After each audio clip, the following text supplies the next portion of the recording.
Friends, ఈరోజు ఇవి ఎండు రొయ్యలు. దీంతో మనం గ్రేవీ చేసుకుందాం.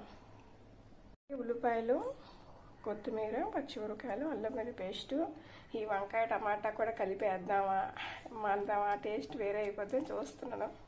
ఫస్ట్ వీటిని కుక్కర్లోని ఒక 2 విజిల్ వచ్చే వరకు లైట్ బాయిల్ చేసుకుందాం.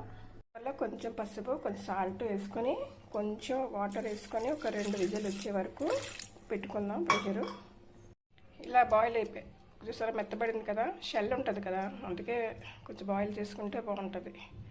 ఫస్ట్ ఇవన్నీ శుభ్రంగా 3-4 సార్లు కడిగి తల తోక తీసాక బాగా వాష్ చేసాక పెట్టుకోవాల్సమ్మా. ఇప్పుడు వేరే ఒక కళాయి పెట్టుకొని ఆయిల్ వేసుకుందాం. 2 పచ్చిమిరపకాయలు వేసుకుందాం. ఇంకా అల్లం వెల్లుల్లి పేస్ట్ వేసుకుందాం. ఆనియన్స్ వేసుకుందాం. ఇది బాగా ఫ్రై అవ్వాలి. సాల్ట్ వేసుకుందాం.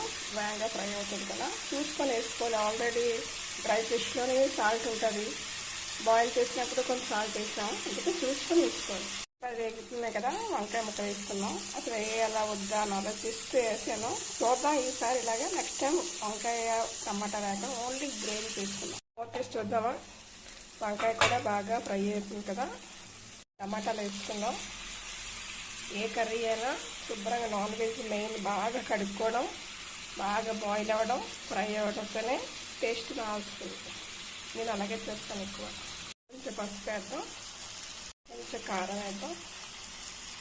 ఇప్పుడు టమాటా కూడా బాగా దగ్గర పడింది కదా, ఇప్పుడు మనం ఇక్కడ బాయిల్ చేసి ఉంచుకున్నాం కదా, ఈ డ్రై ప్రాన్స్ కూడా వేసుకున్నాం నెమ్మదిగా. ఇది కూడా కొంచెం బాగా ఫ్రై చేసుకోవాలి.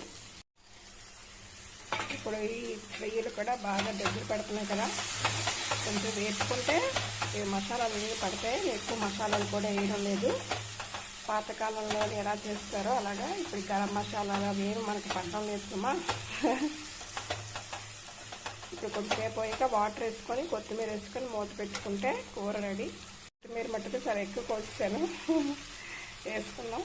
ఫస్ట్ బాగా వేగాయి కదా, ఇప్పుడు కొంచెం వాటర్ పోసుకుందాం. ఎక్కువ వాటర్ వద్దు, తక్కువగా గ్రేవీగా దగ్గరగా చిక్కగా చేసుకుందాం.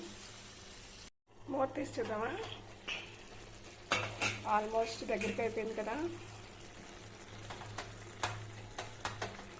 ఎలా ఉంచేసారా అది. ఇప్పుడు దీన్ని ఎలా తినాలో తెలియడం లేదు. తక్కువ వస్తుందా లోపల. చాలా రోజులు, చాలా సంవత్సరాలు అయిపోయింది ఇవి తిని. నేను ఈ మధ్యకాలంలోనే చికెన్ మటన్లు బయటికి వెళ్ళి మనం అన్ని కష్టమని ఇవి తెచ్చుకుంటే ఇంట్లో స్టోర్ చేసుకుంటే అప్పుడప్పుడు తినాలనిపించినప్పుడు వాసనకి తినొచ్చని తెచ్చుకుని